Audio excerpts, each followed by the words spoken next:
Real talk. I know we like to act all bougie and shit and take food porn pics of our locally sourced quinoa crumpets and free-range sarsaparilla jams. And that's all lovely, gals. It's lovely. But the American fast food industry rakes in more than $200 billion a year. And as of 2020, there are 200,000 fast food restaurants in this country alone. Somebody is eating all those burgers, fries, pizzas, and sides. And guess what? You're probably one of them. But there's no shame in this game. Sometimes you have to grab a Sammy on the run. Sometimes you get crunked and you need Nacho Supreme at 2 a.m. And sometimes you just need a goddamn Shamrock Shake to make this fucked up world just a little easier to live in. People have a lot of opinions about fast food, and this week, the Great Pop Culture Debate is studying the menu and putting in our order for the best fast food franchise ever. I'm your host, Eric Resniak, and gentlemen, I'd like you to think inside these buns. Joining me are my extra tasty, crispy panel of judges. He's got the meats. It's Curtis Creekmore. I've been carbo loading all week for this. Well, not for this. I mean, I just like carbs. Billions and billions served. Welcome back, Derek Makita. The best customer is a satisfied customer.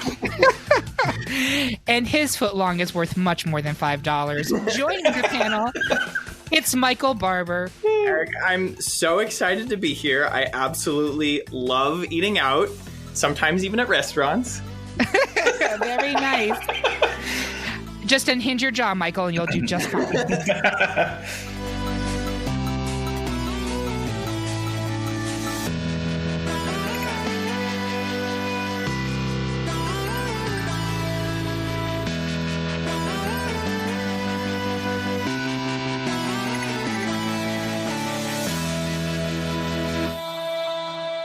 So before we dive into the debate, let's go over how this works. We made a list of every significant fast food chain with at least one location in the United States of America.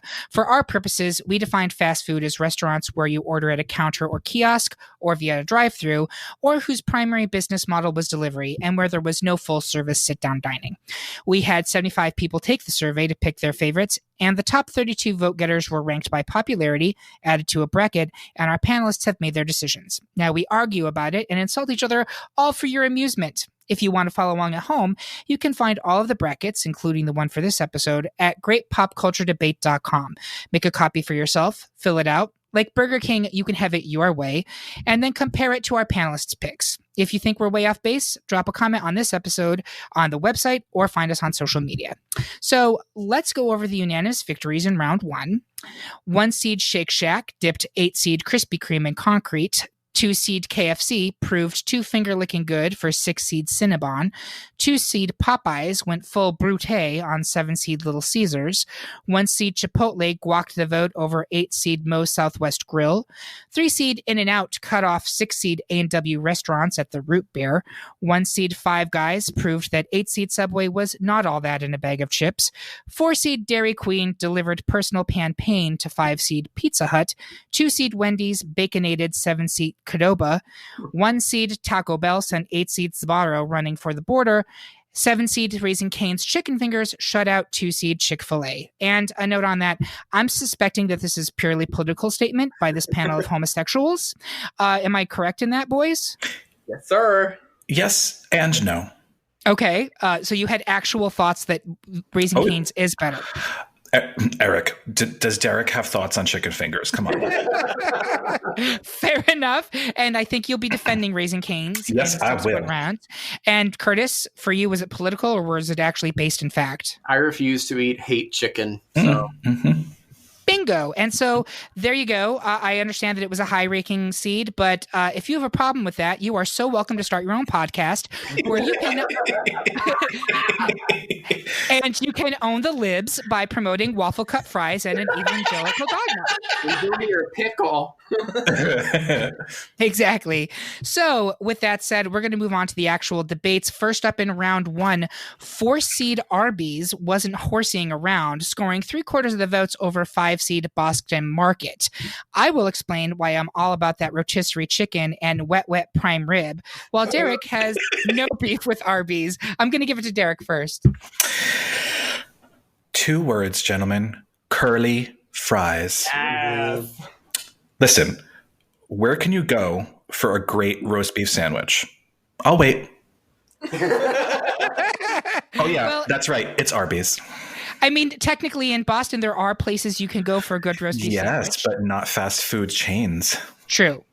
Go on. So not only does Arby's have great curly fries, not only do they have fantastic roast beef sandwiches, but they also have chicken salad sandwiches. They have great chicken tenders. Their offering is unique. And you know what? Not only do they bring the meats, they also bring the flavor. So for me, it's not your average burger joint. And you know, that's fair. And this is one of those ones where I could have gone either way because I also enjoy an Arby's. But if you want to talk about unique, this like Boston Market isn't like any other concept out there in terms of fast food. You've got the rotisserie chickens. You've got, I mentioned the prime rib, which I've never actually eaten. I just see it there in the steaming tray. And I was like, nope. But they also have, like, you can eat semi-healthy at a Boston Market. You can get grilled vegetables, whatever. But more than anything else, the chicken fucking pot pies, you skanks. Like, you can get a chicken pot pie. And I will say the chicken is moist and it is tasty and it's really good. And also, every time I go into a Boston Market, and there's one just down the street from us, so I go not that infrequently, they have the surliest cash register people, and I love that. Like, they have absolutely no time for you, and their disdain for life just really gives me a little joie de vivre. That said, I'm completely fine if we move Arby's on to the next round. Curtis, are you sticking with Arby's? Swanson makes my chicken pot pies, Eric.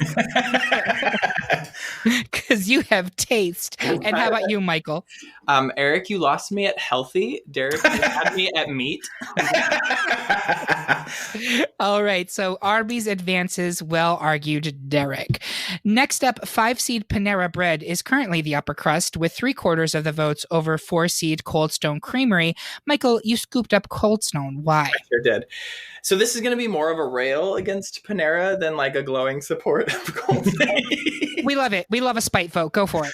Okay, so one, Panera is barely fast food restaurants. Because how many times have you sat there with that stupid buzzer in your hand and waited for like 10 to 20 minutes for your food to come? That is not fast food, people. It is also probably the waspiest restaurant of all time. All the restaurants on this list, certainly. Panera is where all the Karens and the Keiths are going to eat their stupid salads and their stale bagels. It's true. Third, Speak on it. nobody is ever excited to go to Panera. It's like you're in a group of friends and everyone's trying to agree on where to go for fast food. Panera happens to be the closest place, and so you're like, I guess we'll all go to Panera. No one's ever like, let's do Panera. Except for Karen. That should be their new slogan. Dine with resignation. Panera. So Cold Stone, on the other hand, I legit am excited to go to Cold Stone because it's fucking ice cream. And you get to like watch them do like ice cream performance art in front of you, where they're like scraping across your ice cream. The anticipation is building as you're watching them put in your like favorite fixins, and then you're all excited for dessert. I have like nothing bad to say about Cold Stone, but I have multiple bad things to say about Panera. So that's why I went with Cold Stone in this case. That's fair. And so I'm going to turn it to Curtis to defend and say why he is bread bowled over by Panera. But before I do that, I do want to just chime in on something that Michael has already started to sway me by bringing up the ice cream performance art. And now I'm seeing like Dairy Queen as brought to you by Twyla Tharp. And I'm enchanted. Scraped ice cream. That sounds delicious to me. Performance. Oh my God. Any fast food restaurant that would force its staff to sing for tips should not exist. That is cruel I do hate that. and unusual punishment for both the staff and the customer. I'm just going to put that out there. Yeah. 4 words as to why I chose Panera over Cold Stone. Broccoli, cheddar, bread, bowl. What other organization or fast food restaurant went out and said, you know what, fuck bowls, we can just use the bread? Like, that is at my heart. Panera has so many different options. They have salads, they have soups, they have sandwiches, they have cookies and their desserts. You can get literally anything you want there, and you only get, I mean, God strike me down, I'm going to say this, but you can only get ice cream at Cold Stone. when I used to work at my last job, I was known as the baguette boy because there was a Panera that was just down the street. And every day I would bring in my lunch because I'm poor, but I was at least able to go to Panera and buy a baguette for like $2.50, and I would bring it back and share it with everybody because that's what you do with bread. And I feel like that was out of 1930 in the Industrial Revolution. But fuck bowls, put my soup in bread. Mm. But that's a beautiful story. I can just see you like something out of Oliver going around to your colleagues. The little office urchin. Please, would you like some baguette? I mean, it would be a great story if it didn't take 20 minutes to get the bread bowl. So. Oh my God. It's And you true. think scraped ice cream doesn't take any shorter? They're working that shit for a while. And I just want our listeners to know, Curtis and Michael are married, and one of the great things about the Great Pop Culture Debate is we're here to drive families apart. So I feel good about this already. I'm feeling very excited. Mm-hmm. All right, Derek, where are you coming down on this one? You know what? I hear what people are saying or what Michael's saying about Cold Stone. One thing I will give Cold Stone is their ice cream cakes are the fucking bomb. You can have your Cookie Puss. You can have your Fudgy the Whale, but like Cold Stone will customize an ice cream cake for you. And I don't know where else you can get that. Derek, please do not talk poorly about Cookie Puss in my presence. Eric, you just found your drag name. Cookie Puss. Cookie Puss. I love it. Oh shit! Chips ahoy, motherfucker! Okay, so Derek, does that mean that we're putting you down for Panera or for Cold Stone? Well, let me put it this way. The last time I saw a Cold Stone Creamery, I looked at it and went, "Oh, they're still in business." Because literally, when they got out of the gate, there were so many Cold Stones opening up. They were literally everywhere, and now in New England, you can barely find one. The rarity makes it special. I completely agree. I mean, I'm on board for switching my vote to Cold Stone. Come to the bread, Derek. Come This back is to the bread. scandalous. And I will say that Michael was doing a very good job also swaying me over. And I was going to go whichever way the wind blew this one. I'm never going to say no to ice cream, even shitty ice cream like Baskin Robbins. Yes, I said it. 32 flavors and all of them are hot garbage. Or cold garbage in that case. The one thing I have against Cold Stone is that I can never finish an entire Cold Stone order. God, save it for later, Eric. You're not trying hard enough. How the fuck am I going to save it for later? I'm at like the Pittsford Drive-In. Oh no, too much ice cream. I know, I'm a quitter. But that's really kind of a bad argument to make. Curtis makes an excellent point about the singing. I fucking hate the singing at Cold Stone Creamery. It makes me physically uncomfortable. And if like you're listening to this and you actually work for Cold Stone's corporate, like stop it. Nobody likes it. The only people who like it are like sad 60-year-old women who have like no contact with other human beings. Like if the coronavirus has taught us nothing is that they don't deserve to have contact with other human beings. But Eric, you shouldn't talk about Panera's customers that way. Oh, Panera also is another good drag name. Like that's we're missing that. Well, here's what I'll say about Panera too. Panera is like, frankly, sad office catering food now to me. Honestly. You're not wrong. Now, listen, I wasn't going to the mat for Panera by any means, because when Michael said the thing about like everybody just deciding because Panera was the closest thing, that is exactly what it is. Mm-hmm. But just for me, Cold Stone, the singing and like you can only get so much there. Like, fuck it. Just go Cold Stone. Let's keep this keep it rolling. All right. We're going with Cold Stone Creamery. Wow. You did it, Michael. Congratulations. Good Your first job. Debate and you won it. Thank you. I'm doing a happy dance. You can't see it, but it's really cute. All right. Next, 2-seed McDonald's is loving it as it has 3/4 of the panel supporting it over 7-seed White Castle. Derek, why are you joining Harold and Kumar in your support? Remind me of the movie title. Is it Harold and Kumar Go to Burger King? Is it Harold and Kumar Go to Wendy's? Is it Harold and Kumar Go to McDonald's? No, it isn't. It's Harold and Kumar Go to White Castle. And there's a very real reason why they're going to White Castle, because number one, they're high and it's open 24 hours. But also, if you're familiar with White Castle, if you grew up with White Castle, you know what it is to crave White Castle. And I'll be perfectly honest, literally every time I go home to North Jersey, I make a point to stop at White Castle because we do not have White Castle in New England at all. The closest we come are those frozen burgers in, the frozen food section at your local supermarket. And I have yet to be able to make those appropriately at home. So yeah. Also, White Castle is the original, the first fast food chain in the United States, 1921. Their food is affordable. They have a unique prep system for their burgers in that they're steamed with onions. So it's a whole flavor profile. And for those of you who know me, you also know that the majority of the food that I eat has a very plain preparation. Like, I'm the plain guy. Fine. White Castle is the one burger I will eat with everything that's supposed to come on it. The pickle, the ketchup, the onions.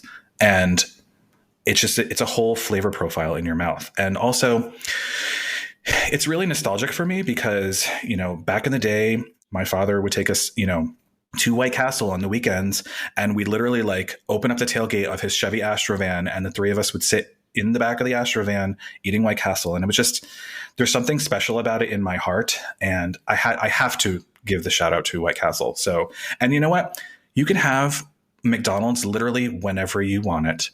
They're really, apart from the French fries at McDonald's, there really isn't anything special to it. Do they have the best hamburgers? No, they do not. Do they have the best chicken sandwiches? No, they do not. The chicken nuggets are only passable when they're fresh out of the fryer. Otherwise, they're just dried out chicken biscuits. And that's what I'll say about that.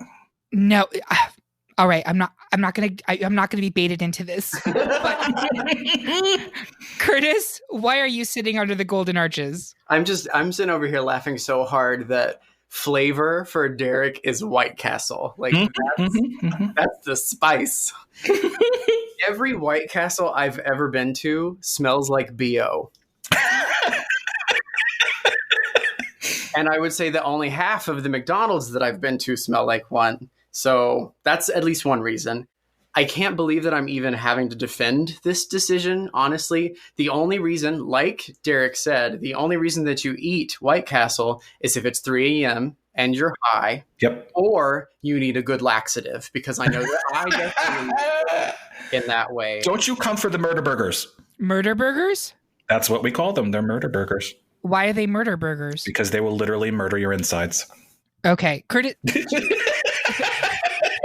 That's something I want inside my body. Curtis, don't act like you don't like your guts murdered every now and then. Kentucky is it's the line where White Castle meets Crystal. So in my hometown, we had Crystal, and that was especially small. I need to clarify. When you say White Castle meets Crystal, you mean Crystal, the fast food chain.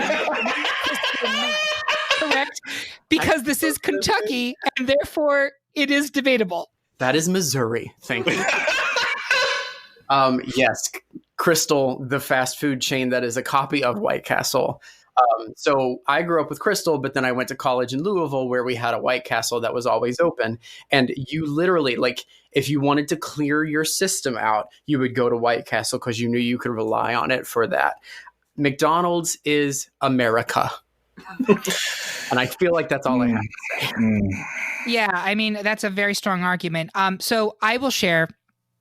I was trying to do my preparation for this because, believe it or not, we actually do research.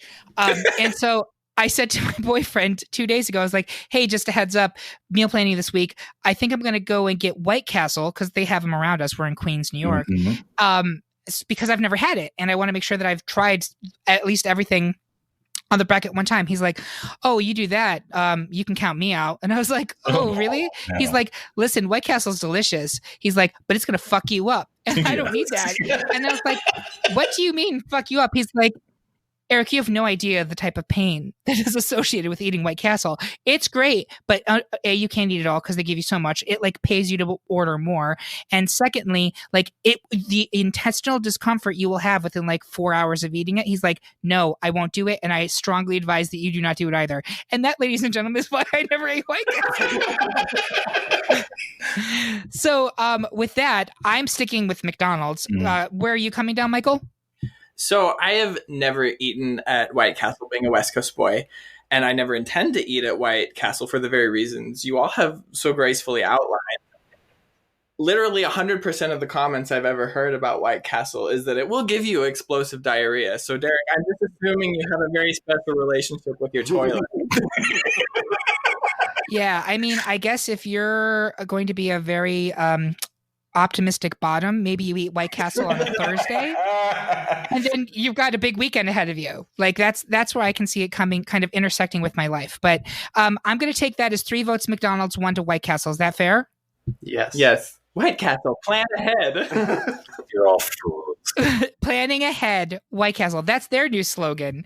Plan ahead. I will say, I thought you did a lovely job defending White Castle there. That was a very good argument. Making Boston proud, 3-seed Dunkin' Donuts is currently running on success with 3/4 of the votes over 6-seed Panda Express. I'm going to avoid terrible Asian puns and instead just ask Curtis to defend Panda. I've lived in New England for 10 years now. Dunkin' Donuts coffee tastes like dirty mop water.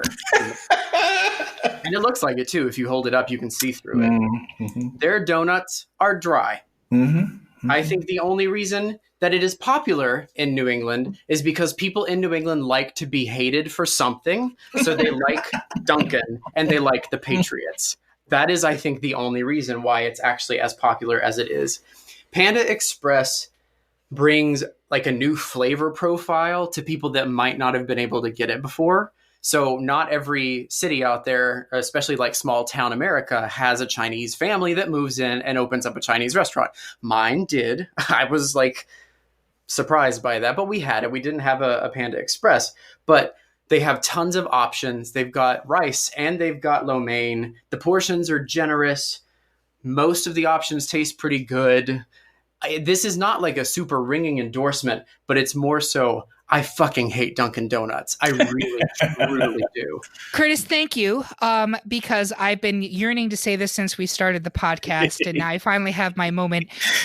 Curtis, you ignorant slut. How dare you? Coming for Dunkin' Donuts? I mean, you want to say McDonald's is America. That's true. But Dunkin' Donuts is New England. And it is like dirty. Oh, God, my God.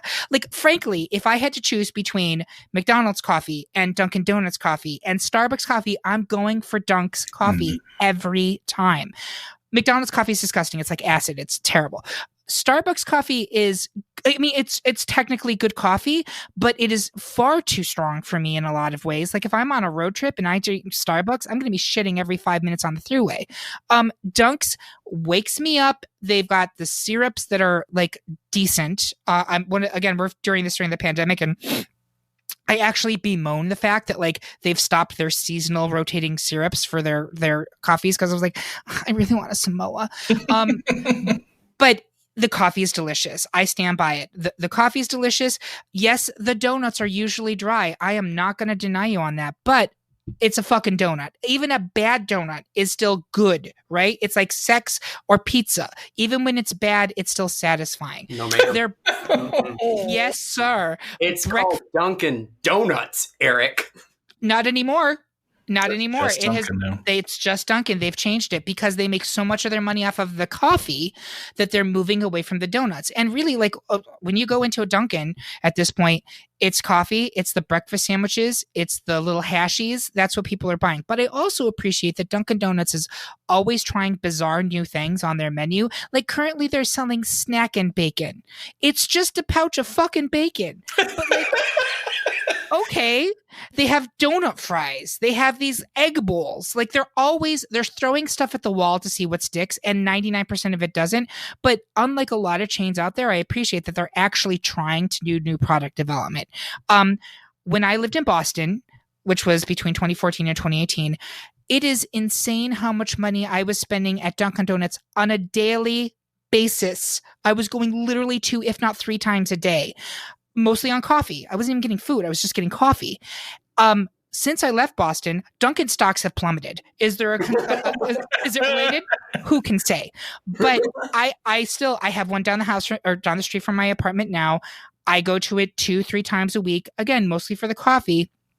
Dunkin's has to advance here over Panda Express. We were shitting on Sbarro for being a crapola version of like Italian, and we're sitting here talking about Panda Express. I can't even do it. It's depraved. I know that Michael and Derek both picked Dunkin', but I also would like to hear from them right now. I would. Well, Dunkin's going to get debated in another round. So not if it doesn't make it through this one. Well, here's what I'll say about Panda Express. I hear what you're saying about the accessibility of, this Asian food concept at malls. Fine. I find Panda Express to be an insult to local Chinese food places, of which, if you live in the Northeast, there are a ton. And generally, they're pretty good. So really, if you're going with Panda Express, it's like a last resort because there's nothing else decent at the food court, personally. Some people didn't have it. That's what I was saying. Like, small town America doesn't have it. That doesn't make it good, though. I'm not sure if that's true. I actually think that if you look at demographically from like the 70s on, Chinese food was the one ethnic food that most small towns across the country did actually get. And that was deliberate. Yep. Like when the immigrants came in, they literally would find communities that didn't have a Chinese place. And that's what they would do. Mm-hmm. Mm-hmm. So I'm not sure. Like you even mentioned in Kentucky, in your small town, there was a Chinese restaurant. Was there one in yours, Michael? Yeah, several for sure. He grew up in a bigger town.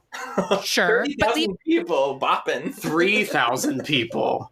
Even in my podunk little town, was it in the town? No, but it was easy to access. Like it was serving the area. Like I think Chinese food is actually way more accessible in America since the 1980s than virtually any other ethnic food type. I'm just saying, watching Michael's face, I swayed him. I was very close. I just needed Derek. I know just in case you haven't listened to this podcast before, Eric's vote counts as 2 because he's a big cheating bitch. And I almost had it. Okay, here, I will keep this very simple. I hate Dunks. I really do. But I will go to Dunkin' Donuts out of desperation. I refuse to go to Panda Express out of desperation. There you go. I will take that. I will take that vote right there. Ringing endorsement. No, Dunks will go down hard in the next round. Be sure of that. But it's slightly, marginally better than Panda Express. And that is fine. I don't care if it goes down around 2. But having Dunkin' Donuts lose to Panda Express, that's not right. It's not right, and it's not okay. As Amy Poehler would say, no, sir. No, sir. No, sir. All right, so we are advancing Dunkin' Donuts. Suck it, Curtis. Also, on the caffeine train, 4-seed Starbucks has 3/4 of the votes over 5-seed Sonic Drive-In. Derek, why do you want a hot dog real bad? Well, let me put it this way with Sonic. I know why people chose Starbucks. I think it's ever present. It's everywhere. Out of all of the primarily coffee chains, Starbucks is probably the most successful. I think we can all agree that. Sonic is an experience. It's a throwback to yesteryear with the drive-in service. And I just find something really charming about that. Also, 2 words, tater tots. There are very few places to get tater tots anymore. Sonic has them. It's a fun experience with friends. If you have a car full of people, you just pull up. You don't have to get out of the car. You do your ordering. It's lovely. The food is actually pretty good. And if you have a craving for fried food, they literally have like every fried food under the sun, including corn dogs. And I don't know if any other restaurant on this list has a corn dog. Just going to put it out there. All right. Michael, why are you so grande about Starbucks? I have nothing bad to say about Sonic. It is a delightful, charming experience, like Derek said. However, and maybe I'm biased because I am from Washington State, I have family, full disclosure, that work at Starbucks headquarters in Seattle. However, even were that not the case, I would still choose Starbucks because it is just like part of our lives. I would go to Starbucks every day. There are so many people that do go to Starbucks every day. It's part of like who they are, part of their daily routine. Everyone has their own special order that's like their best friend. If their best friend was coffee, maybe for some people that's all they have. Oh my God. And as far as like a company goes, I would say Starbucks is, compared to the rest of the slew of restaurants we're looking at, pretty progressive and liberal. They don't do everything perfectly, but there's a reason why Republicans are always boycotting Starbucks, because they are doing good things in the community. They treat their employees a lot better than most fast food restaurants treat their employees. Just in terms of like empire-wise, Starbucks worldwide has like 30,000 plus locations. Sonic has like a tenth of that, which says to me Starbucks is at least 10 times as good. It's the biggest coffee chain in the world, and they still manage to make absolutely excellent coffee, way better than Dunkin' Donuts, Eric. So to me, this one was easy. You know what? Here's what I'm going to say about that, though, because yes, Starbucks has a bigger footprint, but when you think fast food restaurant, your mind doesn't immediately go to Starbucks. Like it's a coffee place. Like you might be ordering food there, maybe if you just happen to need some food while you're getting coffee. I don't know, whatever. But like Sonic is a fast food restaurant. Like you cannot deny that. I literally had ham and cheese croissant from Starbucks this morning, so I don't know what you're saying. Yeah, I mean, it's tricky because, like, and I hear the argument, but the same could be said for ice cream places and pizza places. It's not a burger joint, but I don't think burger joint is synonymous with fast food, or vice versa, I should say. It's tough because I will leave alone Michael's point about Starbucks being superior coffee to Dunks. It's fine. But I had never had Sonic until like maybe 3 years ago, because they didn't have them in any places that I lived.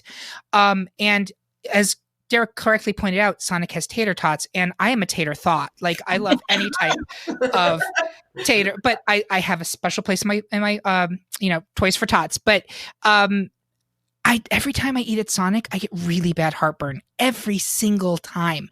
Am I the only one who has that experience?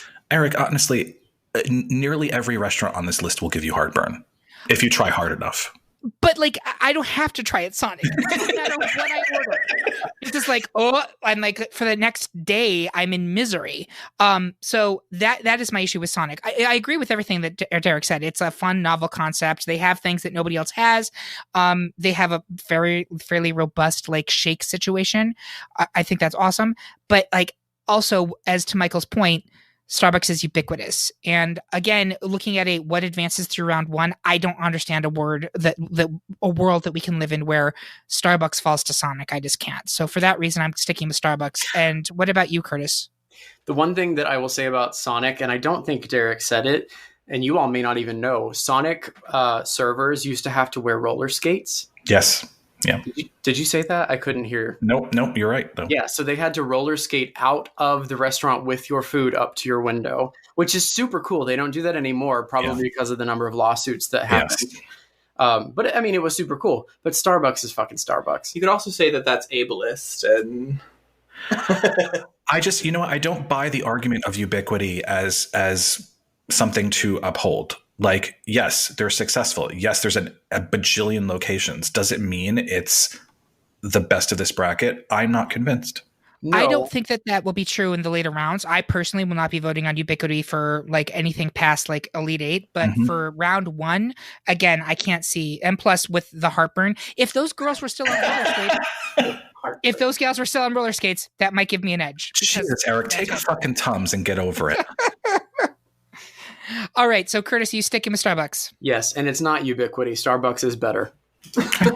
I'm sticking with Starbucks as well, so I'm sorry. You're entitled to your wrong opinions. It's fine. That's right. And that needs to be our slogan. You are entitled to your wrong opinion. Put that on a shirt. Put it on a shirt. Finally, in round one, 3-seed Burger King could pull off a whopper of a victory over 6-seed Domino's. Michael, you were the sole Domino standing. Why? Oh, God. This is going to be, again, me railing against Burger King more than it is me standing up for Domino's. That's okay. It's valid. Okay, Burger King makes me a little bit angry. And that's because Burger King is like the epitome of try hard. It is the try hard of fast food restaurants. It wants so badly to be McDonald's or Wendy's, but it's just not. The toys are never as good as what you have at McDonald's. The food is like kind of a gimmicky knockoff of whatever they have going on at McDonald's and Wendy's. And I have a personal anecdote actually about why you should always avoid Burger King. So picture it, Walla Walla, Washington, probably 1996. I was a teenager and our van was full of children. My mom and dad were taking us on vacation and we were getting ready to go. It was early morning and we were looking for fast food breakfast. Instead of driving to McDonald's down the street a couple blocks, my dad made the stupid error of pulling into the Burger King parking lot. And everybody immediately was up in arms because it was not McDonald's, because you go to McDonald's for fast food breakfast. You don't go to Burger King. But my dad was stubborn and committed. So there we were at the Burger King drive-thru. I probably stubbornly still ordered a McMuffin because what the hell do you call a Burger King breakfast sandwich anyways? Somehow we made it through the breakfast order. And as we were pulling out of Burger King drive-thru, everyone was still complaining because it was not McDonald's. My dad was very distracted. And he hit a guy on the way. Oh my God. Where is this going? Is this an episode of Mysteries? Man, this man was running, happy as you please, and all of a sudden, here come these crazy people out of Burger King, and they hit him. He was sprawled out over the hood of our Aerostar Ford van, all awkward like. He ran off and like tapped the car or something. I can only assume he probably died later that day because Oh my God. probably injured. Anyways, that my dad learned the lesson. We obviously lorded that over him for a long time, but we never went to Burger King again because it wasn't McDonald's. Everyone would rather be at McDonald's or Wendy's than at Burger King. It is That wasn't a story. That was a deposition. right? It is the third-rate burger and fries restaurant. Places Michael Barber just took me. That was a fucking journey, baby. This is the content you can only get on the Great Pop Culture Debate. Memo to the gentleman whose father ran him over. This is Michael Barber, and you can still sue. There's no statute of limitations on personal injury. Yes, it will be the second time a barber kills a king. Anyways, what restaurant was it supporting? Domino's? Yes. Okay. No, Domino's. Domino's, to be fair, is not like the greatest pizza restaurant of all time, but it is like iconic fast food delivery. And it's probably one of the first, fast food delivery before like COVID made it like cool / necessary for people to be delivering fast food. And they changed the recipe up like, I think about 10 years ago. So if you haven't had Domino's in the last 10 years, it no longer tastes like cardboard. It's actually like halfway decent pizza. So give Domino's a try. That's their new slogan. Domino's, give us a try. We don't taste like cardboard anymore. Also not Burger King. That was the defense of Domino's? Jesus. That was excellent. I lived for every fucking second of that. That's maybe my favorite argument. That was a journey. This is like the fucking Odyssey. It's incredible. You're fucking welcome. I love it. But if we're gonna knock Burger King for being a third-rate McDonald's, I don't know how we cannot knock Domino's for being a third-rate pizza slut. Well, like that's fair. That's fair. So here's what I'm gonna say. I actually don't believe that Burger King is always like the redheaded stepchild. And actually, you can't even use that in this equation because Wendy's is obviously the redheaded stepchild. But Burger King, if you are stacking up a quarter pounder versus a Whopper versus a like double at Wendy's, I'm picking the Whopper every time. The Whopper is the better of those three sandwiches. I stand by that. I stand by it. Whopper with cheese is better than quarter pounder with cheese or the Wendy's double. I believe that to be true. Are the fries as good as Wendy's / McDonald's? They're not, but they're better than they used to be. They used to be disgusting. They're better now. And I actually don't disagree with Michael's point that Burger King is the tryhard. It 100% is the tryhard. It's the Poochie of the burger chains. But part of that is because it currently has like the CEO is like 30 and they hired him because they're like, we're fucked. Like we are losing badly. We need someone who's going to think outside the box. What do you got? And they just hired this kid and he's trying. Like, again, I appreciate the ambition. So like, I don't know what the fuck a chicken fry is, but it's there. And it's like, people know chicken fries, right? Like they try weird shit. And I appreciate that because McDonald's, there's no fighting that from a strictly like it is everywhere. It is exactly what you expect. Wendy's is like the slightly bougier version of McDonald's. What the fuck is Burger King? It's like the weird stoner Bitcoin, like aspiring burger joint. Like that's how I think of Burger King. And for that reason, I'm still supporting it over Domino's. Additionally, the Burger King mascot commercials were like the creepiest, funniest, weirdest fucking things I've seen in a long time. And I salute that. And plus you used to be able to go and get a little cardboard crown. And tell me, people on this podcast, how many of you passed up an opportunity when you were a child to wear a cardboard crown and sashay around that shitty dining room like you were the shit? Curtis? We didn't have a Burger King when I was a kid. Oh my God. The poverty. That was one of the few things that we didn't have. We had 32 different restaurants, fast food restaurants, but that was not one of them. My God. So what I will say is my first night when I moved to Boston about 10 years ago, I didn't have any food, so I had to go to a fast food restaurant. And as anybody who's lived in Boston knows, there aren't any. Mm-hmm. So I had to go to Burger King that was over in Fenway that actually got torn down. When I was in the drive-thru, I watched a rat run underneath my car out, like it ran out of Burger King under my car while I was sitting at the order window.